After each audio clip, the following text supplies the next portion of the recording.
ইস্তেকামাত।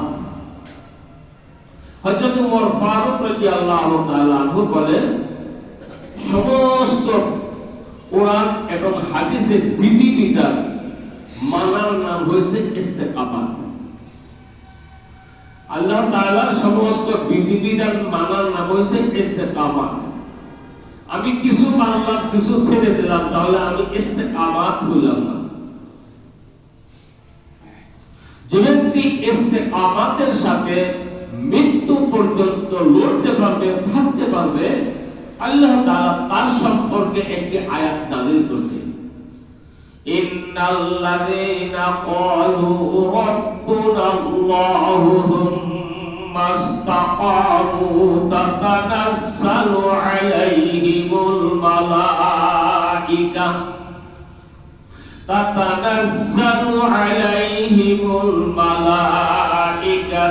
আল্লা তাখাফু ওয়া লা তাহজানু ওয়া আবশিরু বিল জান্নাহ। যারা আমলের মধ্যে ইস্তেকামাত থাকবে, সুখে দুঃখে সর্ব অবস্থাতে আল্লাহ তাআলার জিকির করবেন, এই গুণ মানুষের মৃত্যু হবে। মৃত্যু হবে না? সবারই কিন্তু মৃত্যু হবে। মৃত্যুটা কারো সম্মানের সাথে হবে, কারো বেজ্জতির সাথে হবে, কারো ঈমানের সাথে হবে, কারো বেঈমানের সাথে হবে। মৃত্যু কিন্তু সবারই হবে। আল্লাহ তাআলা বলেন যে তার আমার কোরআন এবং হাদিসকে পূর্ণাঙ্গভাবে মেনে চলে, কোন পর্যন্ত? মৃত্যু পর্যন্ত। মাঝে মধ্যে নয়, মাঝে করলাম, মাঝে আবার ছেড়ে দিলাম, মধ্যে মধ্যে করলাম, মধ্যে মধ্যে ছেড়ে দিলাম, মধ্যে মধ্যে নামাজ পড়লাম, মধ্যে মধ্যে পড়লাম না, এমন নয়।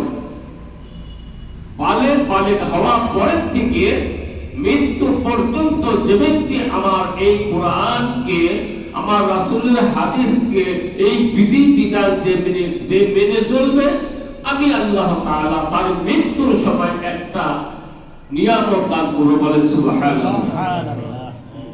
সেই নিয়ামতটা কি? আমরা তো সবাই দুনিয়া নিয়েই পাবো, তাই না? কিন্তু পরকালকে নিয়ে আমরা কতটুকু চিন্তা করি?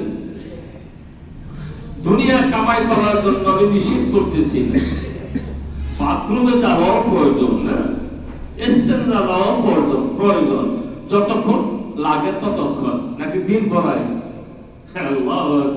তাহলে দুনিয়া কামাই করা প্রয়োজন আছে। দুনিয়া যদি আপনি কামাই না করেন, খাবেন কি, পড়বেন কি, ইবাদত করবেন কিভাবে? কিন্তু আমরা তো এমন ভাবে লেগে গিয়েছি, দুনিয়াটাকে প্রাধান্য তো দিচ্ছি, পরকালটাকে আমরা পিছনে ফেলে দিয়েছি। এই ব্যক্তিকে আল্লাহ তাআলা ইস্তেকামাত বলেন নাই, দৃঢ়তার সাথে ঈমানের উপর বিশ্বাস আছে, এই কথা বলেন নাই। যে ব্যক্তি আল্লাহ এবং আল্লাহর রাসূলের বিধি বিধানগুলো পুরোপুরি ভাবে মেনে চলব, কোন পর্যন্ত? মৃত্যু হওয়ার আগ পর্যন্ত। যখন মৃত্যু এসে যাবে, আজরাইল আমিন যখন এসে যাবে, উনি কিন্তু একা আসবেন না, উনি কিন্তু একা আসবেন না, ওনার সাথে ৭০,০০০ ফেরেশতা নিয়ে আসবে। বলেন সুবহানাল্লাহ। এবং সুগন্ধি নিয়ে আসবে, আতর মাখা রুমাল নিয়ে আসবে। আসার পরে মাতার কাছে এসে একটা সালাম দিবে। বলেন সুবহানাল্লাহ। হযরত খাদিজাতুল কুবরা রাদিয়াল্লাহু তাআলা আনহা রাসূলের খানা নিয়ে দেখতেন প্রতিদিন। যারা হজে গিয়েছেন বা ওখানে যারা চাকরি নকরি করতে গেছেন, কাবা ঘর থেকে কিন্তু ওই পাহাড়টা মোটামুটি ৪ কিলো না ৫ কিলো, অনেক দূর। কিন্তু এখন তো রাস্তাঘাট আছে, তখন তো রাস্তাঘাট ছিলেন না, উচ্চা নিচা পাহাড় পর্বত ঢেকে দেখতে প্রতিদিনই ওনাদেরকে খানা দিতেন, হয়তো ১ বেলা দিতেন বা ২ বেলা দিতেন। আজাদ যখন খানা নিয়ে যাচ্ছে, খাদিজাতুল কুবরা ধনত্ব মহিলা ছিলেন, তাই না? আপনারা জানেন না, আরব কান্ট্রির মধ্যে সবচেয়ে বেশি ধনী ছিলেন। আল্লাহর হাবিবের কাছে বিবাহ হওয়ার পর থেকে সমস্ত মালগুলো বাইতুল মালে জমা দিয়ে দিয়েছে এবং হুজুরকে বলছে আপনার প্রয়োজন এগুলো ব্যবহার করবেন। এই মহিলাটা বয়স কিন্তু কম না, 40-এর উপরে, কোনো কোনো হাদিসে 45। এই বয়সে মহিলাটা 40, 45 বা 50 বছর হয়ে গেল, মোটামুটি বয়স করে খানা নিয়ে যাচ্ছেন, বিবি হাওয়ার কষ্ট হয়, বিবি খাদিজাতুল কুবরার কষ্ট হয়, তারপরে কিন্তু হুজুরের খেদমত করতে হবে, স্বামীর খেদমত করতে হবে, খানা নিয়ে যাচ্ছে। এমন একটা কষ্ট হইতেছে, আল্লাহ তাআলা এই কষ্টটা বড় পছন্দ করছেন।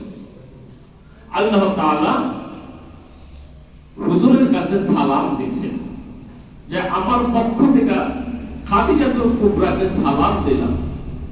ওনার কাছে তো ওহী যাবে না, ওহী আসবে না। আল্লাহর হাবিবের কাছাকাছি যখন গেছেন, আল্লাহর হাবিব খাদিজাতুল কুবরাকে থেকে মৃদু মৃদু হাসতেছে। লিমা তাবাসসুকুম, তুমি কেন হাসতেছো? আমি তো কষ্ট করে হাসতেছি আর তুমি হাসতেছো। ওই হাসার কারণ আছে। ওই কি কারণ?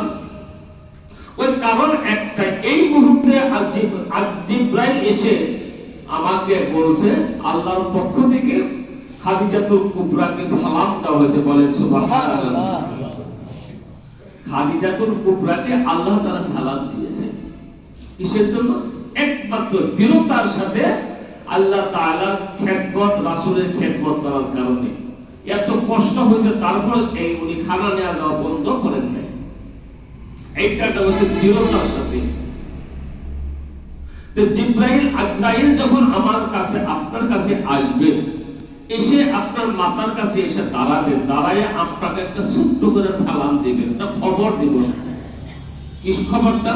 সালামুন, সূরা ইয়াসিন, সালামুন কাওলাম মির রাব্বির রহিম ওয়ামতাজুল ইয়াউমা আইয়ুহাল মুজরিমুন। দুইটা আয়াত। ওয়ামতাজুল ইয়াউমা আইয়ুহাল মুজরিমুন, যারা দুনিয়াতে নাফরমান করে, ফাচ্ছা অন্যায় কাজ করে, তাদের কথা আলাদা। সালাম দিবে, সালাম দেওয়া আমার কাছে আল্লাহর পক্ষ থেকে যদি সালাম দেয়, তাহলে এই মৃত ব্যক্তি খুশি হবে না? খুশি হবে নাকি? খুশি, আনন্দ পাবে। কারণ জানে আমি এই মৃত্যুর পরে আমাকে আল্লাহ তাআলা কি দিবেন? জান্নাত দিবেন, আমাকে জান্নাত দিবেন। এই জন্য বলে ইন্নাল্লাযীনা ক্বালু রাব্বুনাল্লাহু সুম্মা ইসতাকামু তাতানাসসালু আলাইহিমুল মালাইকা, তাতানাসসালু আলাইহিমুল মালাইকাতু আল্লা তাখাফু ওয়া লা তাহজানু ওয়া আবশিরু বিল জান্নাতিল্লাতী কুনতুম তুআদুন। আল্লাহ তাআলা ওই ফেরেশতার মাধ্যমে, জিবরাইলের, আজরাইলের মাধ্যমে জানিয়ে দিল যে তুমি জান্নাতবাসী। কি বাসী? জান্নাতবাসী। নুজুলাম মিন ইনদিল্লাহ, আল্লাহর পক্ষ থেকে আপনি মেহমানদারি, আল্লাহ তাআলা আপনার মেহমানদারি করবেন। আর এই কথাগুলো কে বলে? এই কথাগুলো কে বলে? তার কথাটা এই আয়াতে বলতেছে, পরের আয়াতে বলতেছে, কি বলতেছে? মান আহসানা কাওলাম মিম্মান দাআ ইলাল্লাহ ওয়া আমিলা সালিহান ওয়া ক্বালা ইন্নানি মিনাল মুসলিমিন। দুনিয়ার মানুষ তো দুনিয়ার খবর নিয়ে থাকে, দুনিয়ার লাভ লোকসান নিয়ে থাকে। আর যে ব্যক্তি নাকি তার চেয়ে আর উত্তম কথা কি কার হতে পারে? আল্লাহ বলতেছে তার চেয়ে আর উত্তম কথা কার হতে পারে? যে ব্যক্তি মানুষকে আহ্বান করে আল্লাহ তাআলার দিকে, বলেন সুবহানাল্লাহ, এবং নিজেও কাজ আমল করে, অপরজনকেও আমল করার জন্য সুব্যবস্থা করে। আল্লাহ বলতেছে তার চেয়ে আর ভালো মানুষ কি হতে পারে? এটা কি আমরা কি আমাদের দুনিয়ার নিজাম, দুনিয়ার নিশার অনুপাতে আমরা তাকে ভালো বলি? ভালো বলি না। কেন ভালো বলি না? যে দুনিয়ার আখাই পরকালের কথা বলে, দুনিয়ার কোনো লাভের কথা বলতেছে না। কিন্তু আল্লাহ বলতেছে দুনিয়ার লাভ তো ক্ষমতা এই আছে, এই নাই। এই জন্য বলছে যে ব্যক্তি পরকালের কথা বলে এবং নিজ আমল করে পর্যন্তকে আমল করার জন্য সুব্যবস্থা করে, তার চেয়ে আর ভালো মানুষ আর পৃথিবীতে হতে পারে না। কার কথা এটা? আল্লাহর কথা, আল্লাহ তাআলার কথা। এখন আপনারা আমরা কি মনে করব যে কোরআন হাদিস দিয়ে আলোচনা করে, দাওয়াত তাবলীগ করে, ওয়াজ নসিহত করে এবং মুয়াজ্জিন সাহেব আহ্বান করে নামাজের জন্য, তাদেরকে আমরা কি সমাজের মধ্যে খুব ভালো মনে দেখি? জি, খুব ভালো মনে দেখি না? ইল্লা মাশাআল্লাহ। যদি পক্ষে আসে তাহলে ভালো মনে করে, পক্ষে যদি না আসে তাহলে এইগুলো কেন আলাপ করে? কয়েকদিন আগে পেপার আসছে, এক ইমাম সাহেব সুদের কথা বলছে, ঘুষের কথা বলার কারণে সেক্রেটারি সাহেব তার চাকরি, সভাপতি সেক্রেটারি সাহেব মিলা বসে আপনাকে আমরা রাখবো না। তাহলে সে তো কোরআন হাদিসের কথা বলছিলেন নাকি? সে তো কোরআন হাদিসের কথা বলছে, কোরআন দিয়ে চলে দিয়েছে, হাদিস দিয়ে চলে দিয়েছে। ভাই দোস্ত বুজুর্গ, এই দুনিয়াতে থাকা যাবে না, দুনিয়া থেকে চলে যাবে। নিয়ে যাব কি? নিয়ে তো কিছু যেতে হবে। এই জন্য বলা হয়েছে ওয়ামান দাআ ইলাল্লাহি ওয়া আমিলা সালিহান ওয়া ক্বালা ইন্নানি মিনাল মুসলিমিন। আমি একজন পারফেক্ট মুসলমান, আমি মানুষকে ভালো কাজের জন্য তাকিদ এবং খারাপ কাজ থেকে বিরত রাখার জন্য চেষ্টা করি, নিজেও ভালো কাজ করি, অপরজনকে ভালো কাজ করার সুব্যবস্থা করি। আমি একজন পারফেক্ট মুসলমান। কে বলছেন? আল্লাহ তাআলা। এই আল্লাহ তাআলা এই কথার পরিপ্রেক্ষিতে আগের আয়াতের সাথে সামঞ্জস্য করে আল্লাহ তাআলা বলেন ইন্নাল্লাযীনা ক্বালু রাব্বুনাল্লাহু থুম্মা ইসতাকামু তাতানাজ্জালু আলাইহিমুল মালাইকাতু আল্লা তাখাফু ওয়া লা তাহজানু ওয়া আবশিরু বিল জান্নাতিল্লাতী কুনতুম তুআদুন নাহনু আউলিয়াউকুম ফিল হায়াতিদ দুনিয়া ওয়া মা ফিল আখিরাহ ওয়া লাকুম ফিহা মা তাশতাহি আনফুসুকুম ওয়া লাকুম ফিহা মা তাদউন নুজুলাম মিন গফুরির রহিম। আল্লাহ তাআলা পরিষ্কার ভাষায় বলে দিয়েছে, যারা এই কাজগুলো করে আমি আল্লাহ তাআলা তার মৃত্যুর সময় ফেরেশতা দিয়ে তাকে সম্মান দেখাইয়া আমি তাকে নিয়ে তুলে নিয়ে আসব এবং আমার কাছে যখন সে আসবে আমি আল্লাহ তাআলা তাকে একটি জান্নাত দেব। আমি তাকে আমি মেজবান হব আর সে হবে আমার মেহমান। বলে সুবহানাল্লাহ। কে বলছে? আল্লাহ তাআলা। আল্লাহ তাআলা বলছে। তাহলে আল্লাহ তাআলার মেহমান, আল্লাহ তাআলা আমাদেরকে মেহমানদারি করব, আমরা হইতে চাই তো ইনশাআল্লাহ। তাহলে আমরা মানে খালি দুনিয়ার কথাই বলবো নাকি পরকালের কথা বলবো? কি বলেন? এইটা আমরা পরকালের কথা যখন বলি, পরকালের কথা যদি বলে তাহলে লাভটা কি হবে? আল্লাহ বলেন অর্ধেক আর ভালো মানুষ পৃথিবীতে হতে পারে না। যে ব্যক্তি নিজেও ভালো কাজ করে অপরজনকেও ভালো কাজ করার কথা আদেশ করে, তার চেয়ে আর পৃথিবীতে কোনো মানুষ ভালো হতে পারে না। কার কথা এটা? আল্লাহ তাআলা। এখন আমরা কি তা করি? যদি আমি এই কাজটি করতাম তাহলে আমার ছেলে কেন নামাজ পড়ে না? আমি যদি এই কাজটি করতাম তাহলে আমার স্ত্রী কেন নামাজ পড়ে না? আমি যদি এই কাজটি করতাম তাহলে আমার সমাজের মানুষ কেন মসজিদে নামাজ পড়তে আসে না? এটা কথা যদি আপনি সত্যই মনে করেন, আল্লাহর কথা যদি সত্যই মনে করেন, তাহলে আমি এই কাজটি কেন করি না? তাহলে বোঝা যায় করি না তার অর্থ ভালো লাগে না। যদি ভালো না লাগে তাহলে আয়াতটাকে আমি মানলাম না, আয়াতটাকে আমি মানলাম। যদি আমি আয়াতটাকে না মানলাম তাহলে একটা আয়াতকে অস্বীকার করা হলো, আর একটা আয়াতকে অস্বীকার করলে সে কাফের পরিণত হয়ে যায়। আমি মানা পারি না পারে আমাকে খারাপ ধারণা করার জন্য প্রয়োজন আমি তাকে একটু বলবো চলা নামাজটা করে আসি। আর এই সুখ শান্তি একমাত্র ইসলামের মধ্যে আছে, অন্য কোন শান্তি দেখেন আমাদের বাংলাদেশে তাকে তাকায় দেখেন, যারা নাকি অনেক কিছু করছে, ইসলাম বিরুদ্ধে অনেক কাজ করছে, তারা আছে কোথায়? ইসলাম যারা মানছে তারা আছে কোথায়? তারা কোথাও যায় না, গেছে? তারা গেছে? এই জন্য হক কথা বলতে হবে, হক কাজ করতে হবে। কারণ এই দুনিয়া ছেড়ে আমার আপনার যেতে হবে। যাবো তো কি নিয়ে যাব? কিছু নিয়ে যেতে হবে তো। যদি খালি হাতে যায় আমার লাভ হবে কি? আমার কষ্ট হবে, আমার মৃত্যুর সময় আমার জাহান্নামের আগুনকে দেখানো হবে। ওয়ামতাজুল ইয়াউমা আইয়ুহাল মুজরিমুন, যারা মুজরিম কাকে বলা হয়? যারা নাফরমানি করে, গুনার কাজ করে, নামাজ কালাম করে না, আল্লাহকে মানে না, কোরআন হাদিসকে মানে না, তাকে বলা হয় মুজরিম, অপরাধী, গুনাহগার। তাদেরকে আর নেককারদেরকে পৃথক করে দেওয়া হবে।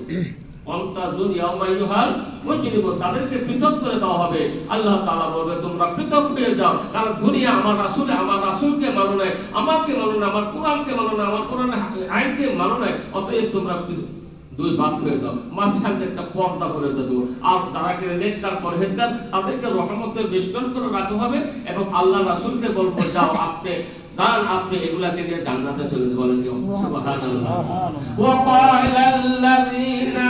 وقال الذين اتقوا ربهم إلى الجنة زمرا حتى إذا جاءوها وفتحت أبوابها وقال لهم خزنتها سلام عليكم طبتم فادخلوها خالدين وقالوا الحمد لله الذي صدقنا وعده وأورثنا الأرض نتبوأ من الجنة حيث نشاء فنعم أجر العاملين। আপনি যদি কোনো মিল ফ্যাক্টরিতে যান, সেখানে দারোয়ান থাকে, তাই না? সেখানে আপনাকে যদি আপনি মেহমান হন, আপনাকে অভ্যর্থনা দিয়ে নিয়ে আসে, তাই না? আর যদি আপনি মেহমান না হন, তাহলে আপনাকে যেতে দেয় না, ভিতরে যেতে দেয়। যখন আপনি জান্নাতের সম্পর্কে যাবেন, তখন জান্নাতের ফেরেশতারা, রিদওয়ান ফেরেশতারা আমাকে কি আপনাকে সালাম দেব, তিনতুম ফাদখুলুহা খালিদিন, আপনার জন্যই আমরা অপেক্ষা করতেছি, আপনার জন্যই আমরা দাঁড়িয়ে আছি, আসুন আসুন, আপনার আহলান সাহলান মুবারাকাতান, ভিতরে ঢুকেন। তাহলে আমরা সুন্দর ভিতরে দেখতে চাই না? আমাদেরকে সালাম দিবেন ইনশাআল্লাহ। তাহলে এমনি হবে। আবার পক্ষান্তরে আসেন, وقال الذين كفروا যারা কাফের وسيق الذين كفروا إلى جهنم زمرا حتى إذا جاءوها وفتحت أبوابها وقال لهم خزنتها ألم يأتكم رسل منكم يتلون عليكم آيات ربكم وينذرونكم لقاء يومكم هذا। কি ব্যাপার, তুমি এলে কেন? তুমি তো দুনিয়াতে অনেক ধনী মানুষ ছিলেন, অনেক শিক্ষিত ছিল, তোমার টাং বোঝায়, তোমার সার্টিফিকেট ছিল, এক টাং ছিল কি, এক ব্যক্তি ধরার সার্টিফিকেট ছিল। তাহলে এত সার্টিফিকেট তুমি কি করলা? তোমার জাহান্নামে আসতে হলো কেন? তখন এই ব্যক্তি বলবো কি, হ্যাঁ আমাদেরকে বলা হয়েছিল, আলেম ওলামারা আমাদেরকে নসিহত করেছিল, কিন্তু তাদের কথা আমরা বলি নাই। আমরা তাকাব্বুরি করেছিলাম, অহংকার করেছিলাম, কোরআনের কথা আমরা মানবো, হুজুরদের কথা কেন আমরা মানবো, আমার মন মতো আমি চলবো। মাসওয়াল মুতাকাব্বির, আমি তাকাব্বুর করেছিলাম, তাদের কথা আমরা শুনি নাই। তারা বলছে আমরা শুনছি, কিন্তু আমরা মানি নাই। তাহলে তাদের পরিণত হবে জাহান্নামের দরজা খুলে দেওয়া হবে, যাও জাহান্নামের দিকে যাও। সেজন্য ভাই দুষ্ট বলবো, দুইটা দিক, একটা হচ্ছে জান্নাত আর একটা হচ্ছে জাহান্নাম। আপনি যদি কোরআন এবং হাদিস মিলে দুনিয়াতে চলতে পারেন, তাহলে আপনি যাবেন জান্নাতে। আর যদি কোরআন হাদিসকে অপেক্ষা করে চলেন, নামাজ রোজা থেকে বিরত থাকেন, মসজিদে আবার থেকে বিরত থাকেন, তাহলে আমার আপনার নির্ঘাত দিতে হবে কোথায়? জাহান্নাম। যাওয়া বন্ধ নাই কিন্তু, না যাওয়া বন্ধ আছে, যাওয়া কিন্তু বন্ধ নাই, যাইতে না চাইলেও যে দেরি হবে নাকি ভাই?